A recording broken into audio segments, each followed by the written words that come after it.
ආයිබෝවන් අමා Dissanayake official page එකට එන ප්‍රශ්නවල ගොඩක් අපි බැලුවාම තියෙන්නේ මේ ලිංගික ගැටලු ගැන ප්‍රශ්න. ඉතින් මං හිතුවා මේකේ එකිනෙකාගේ වමනාවන් හඳුනා නොගැනීම නිසා ඇතිවන ප්‍රශ්න ගොඩක් තියෙනවා. වමනාවන් කියලා කිව්වම අවශ්‍යතාවය, කැමැත්ත, එතකොට තමන් අනිත් කෙනාව සතුටු කරන විදිය, මං විතරක් සතුටු වෙලා ඉන්නවාද කියන එක ගොඩාක් අය සෙක්ස් ගැන කතා කරද්දී ගොඩක් කාන්තාවෝ කියලා තිබ්බේ අතෘප්තිකර සම්බන්ධතාවය, අතරමඟ නතර වෙන සම්බන්ධතා.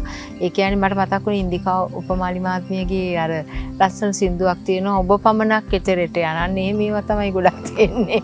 ඒව ගැන අපි සමාජයේ කතා කරන්නේ, කතා කරත් ඒවා ගොඩක් අය හිතනවා කුණුහරුප කියලා. විද්‍යාත්මක පැහැදිලි කිරීමක් කරන්නේ නැහැ. ඉතින් මං හිතුවා අද විද්‍යාත්මක පැහැදිලි කිරීමක් කරන්න. ඇත්තටම සුරතාන්තය කියන්නේ මොකද්ද? ඒ කියන්නේ සුරතාන්තය කියන්නේ මොකද්ද කියන එකේදී මං ඒක සමහර අයට ඇත්තටම දැකීමෙන් පවා ඒ ලක්ෂණය ඇති වෙන්න පුළුවන්. කටහඬ ඇහිම, මේ ස්පර්ශය සහ පූර්ණ ලිංගික සම්බන්ධතා, ඒ වගේ දේවල් එක එක්කෙනාට දැනෙන විදිය වෙනස්.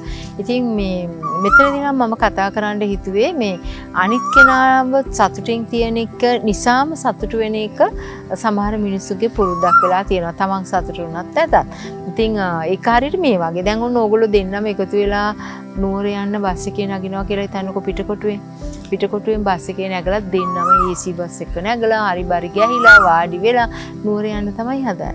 හැබැයි එක්කෙනෙක් කඩවතින් කිරිබත් ගොඩින් බහින. එහෙම වුණාම ඒක ටිකක් අවුල් වගේ නේද? ඉතින් ඒක නිසා මං හිතන්නේ අනිත් කෙනා ගැන හිතන එක, අහන එක. මේ සම්බන්ධතාවවලදී ගොඩක් අය වැරදියට හිතනවා. කායික සම්බන්ධතාවයට ශබ්දය, රූපය, සුවඳ, පාට මේ සියල්ලම බලපානවා. ඒතර ඔබේ පරිසරය ඇතුළේ ඒක ලස්සනට ඒ විදිහට හදා ගන්න ඕනේ. ලස්සනට අඳුරක් සහිත එළියක්, ලස්සන සුවඳ සහිත කාමරයක්. එතකොට අතරමඟ මුණ ගැහෙන්න, ඒ කියන්නේ අපි දැන් ගොඩක් ලිංගික සම්බන්ධතාවල ගැටලු තියෙන අයට කතා කරලා බලුවම ගැටලුව ඒ දෙන්නගෙම නෙමෙයි. සමහර දැන් එක පවුලක තියෙනවා විවාහ වෙච්ච, ළඟදී විවාහ වෙච්ච යුවලක්, පිරිමි කෙනා කියනවා මේ මගේ නෝනා ලිංගික සම්බන්ධතාවලට කැමති නෑ. එයාට මොකක් හරි ලෙඩක් තියෙනවා. මම ඒකයි මානසික ප්‍රශ්නයක් තියෙනවා කියලා හිතලා එකන් ආවා. ඇත්තටම යා තනියෙන් නෝනාත් එක්ක කතා කරද්දී නෝනා කියනවා නෑ මට තියෙන ප්‍රශ්නේ තමයි අපි ඉන්නේ ඒගොල්ලෝගේ මහ ගෙදර. ඉතින් ඒක හරි පුංචි ගයක්. ඒක මේ වතු ගයක්. ඒතර මේ වතු ගෙදර තව යා කසාද බඳුන නැති අක්කලා දෙන්න, දික් කසාද වෙච්ච නංගි, එතකොට තවත් කවුරු හරි කෙනෙක් වයස කවුරුදු 90ක විතර ඇඳේ එකම තැන ඉන්න ආච්චි, ඒ ඔක්කොම ඉන්න අස්සේ චූටි පර්සස් 4ක විතර ගේක උඩ තට්ටුවට තමයි මේගොල්ලෝ ඉන්නේ. ඉතින් මේ ගෑනු ළමයා ඇත්තටම ප්‍රේම සම්බන්ධයකින් විවාහ වෙන්නේ. එයා දැනගෙන ඉඳලා නැහැ පිරිමි ළමයාගේ පෞල් පසුබිම ගැන. ඉතින් මේක ගැලපෙන්නේ නැහැ. මෙයා කියනවා මට මේකට හිත එකඟ කරගන්න බෑ. මගේ සිරුර සූදානම් නැහැ. මගේ මනස සූදානම් නැහැ.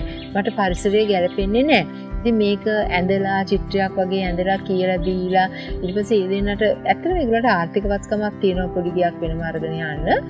ඉතින් ඒ වෙනම ගියාට පස්සේ තමයි ඒ දෙන්නගේ ප්‍රශ්න විසඳෙන්න පටන් ගන්න. ඉතින් ඒක නිසා ලිංගික සම්බන්ධතාවයක් කියන එක, ශාරීරික සම්බන්ධතාවයක් කියන එක සරලව ලඝු කරලා හිතන්න එපා. ඒක වෙනම ක්‍රියාවලියක්. ඒතර මේ ක්‍රියාවලිය ඇතුලේ දෙදෙනෙකුගේ කැපකිරීම තියෙනවා. ඉතින් මේ දෙදෙනාගේ කැපකිරීම ඊටාම ආදරණීය විදියට, සොඳුරු විදියට, සෞන්දර්යාත්මක විදියට වෙනවා නම් තමයි ගොඩාක් ලස්සන නේද? එහෙම නැතුව ඒක ගොඩාක් ලස්සන වෙන්නේ නැහනේ. අපි ගොඩක් වෙලාවට හිතනවා අපේ ජීවිත මේ අනිත් කෙනා උඩ රඳා පවතින්න ඕනේ නැහැ කියලා. හැබැයි අපි කරන කියන දේවල් ගොඩක් වෙලාවට අනිත් කෙනා උඩ රඳා පවතිනවා. මම ඉතින් ඕගොල්ලෝ එක කතා කරන්නේ මේ විදිය ගැටලු තියෙනවා නම්, ප්‍රශ්න තියෙනවා නම් ඔබට පෞද්ගලිකව උත්තර දෙන්න මට පුළුවන්.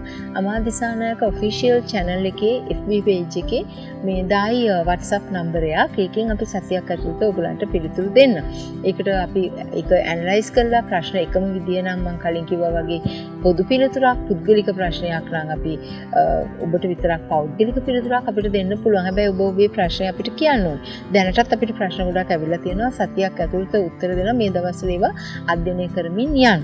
ඉතින් අපි ඒව ගැන කතා කරමු. මොකද කාට හරි දැවෙන ප්‍රශ්නකින් පීඩා විඳින ඉඳලා මැරිලා යනවට වඩා ඒ ප්‍රශ්නේ ඊටාම විශ්වාසවන්ත කෙනෙකුට කියලා සහනයක් ලබා ගන්න එක හොඳයිනේ නේද? මම හිතනවා ඒක ගොඩක් හොඳ දෙයක්. ඒක නිසා අපි ඒක කරන්න බලමු. ඉතින් මම අද ඔයගලන්ට මේ ගෙනියන්න පණිවිඩයක් දෙන්නත් ඕනේ.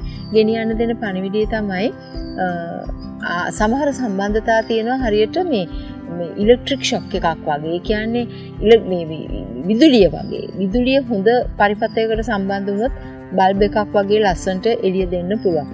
වැරදි විදියට විදුලි පරිපථය සම්බන්ධ වුණොත් කරන්ට් වැදිලා මැරෙන්නත් පුළුවන්. ඉතින් ඒක නිසා ඒක මේ ඔයගොල්ලෝ තමයි තීරණය කරන්න ඕන නිසා ප්‍රවේශමෙන් පරිහරණය කරන්න ඕනේ. සම්බන්ධතා කියන්නේ වහා දැවි යන සුළු දෙයක්. සම්බන්ධතාවය පටන් ගන්න එකයි, සම්බන්ධතාවය පවත්වාගෙන යන එකයි, සම්බන්ධතාවය කැඩුනායි උනත් ඒක දුක. ඒක නිසා එහෙම නොවි ජීවත් වෙන්න අපිට පුළුවන් වෙන්න ඕනේ. ප්‍රශ්න එවන්න අමතක කරන්න එපා. උන දැන් WhatsApp නම්බර එක දාලා ඇති. එහෙනම් ගිහින් එන්න.